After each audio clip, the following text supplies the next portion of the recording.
సంగారెడ్డి జిల్లా గడ్డపోతారం పారిశ్రామిక వార్డులో అగ్ని ప్రమాదం సంభవించింది. ఎరిత్రో పరిశ్రమలో అకస్మాత్తుగా మంటలు అంటుకున్నాయి. కార్మికులు భయాందోళనలతో పరుగులు పెట్టారు. కార్మికులు అగ్నిమాపక సిబ్బందికి సమాచారం అందించారు. ప్రమాదానికి సంబంధించిన కారణాలు తెలియాల్సి ఉంది.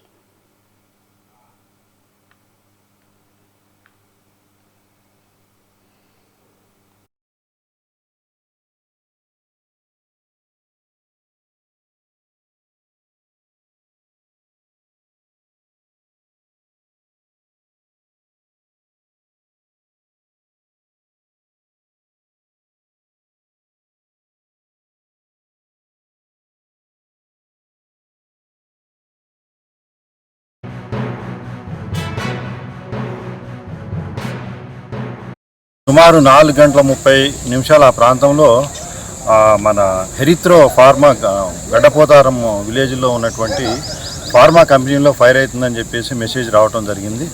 ఈ మెసేజ్ రిసీవ్ చేసుకొని ఇమ్మీడియట్గా పటాన్ చెరువు, జీడిమెట్ల అండ్ నర్సాపూర్ 3 ఫైర్ వెహికల్స్ని టర్న్అవుట్ చేయడం జరిగింది. నేను కూడా అనుకోకుండా ఈ ఏరియాలో ఒక ఫ్యాక్టరీ ఇన్స్పెక్షన్కి వచ్చాను. దాంట్లో భాగంగా నేను చూస్తున్నప్పుడు హెవీ స్మోక్ పైకి వస్తూ ఉంది. ఆ స్మోక్ రాగానే నేను ఇమీడియట్గా ఈ యొక్క ఫ్యాక్టరీకి వచ్చి చూడగా అప్పటికే ఎటీరో నుంచి ఒక వెహికల్ వస్తుంది. అదేవిధంగా జిన్నారం నుంచి ఒక వెహికల్, ప్రైవేట్ వెహికల్ అంటే ఫార్మా కంపెనీలో ఉన్నటువంటి ఇంకొక వెహికల్ కూడా వచ్చింది. ఈ 2 వెహికల్స్ ఇమీడియట్గా వర్క్ స్టార్ట్ చేసినప్పుడే ఫైర్ కంట్రోల్లో ఉంది. ఇమీడియట్గా ఈ 2 వెహికల్ పనిచేస్తున్నప్పుడే జీడిమెట్ల నుంచి పెద్ద వెహికల్ అంటే డిపార్ట్మెంట్ వెహికల్ వచ్చింది.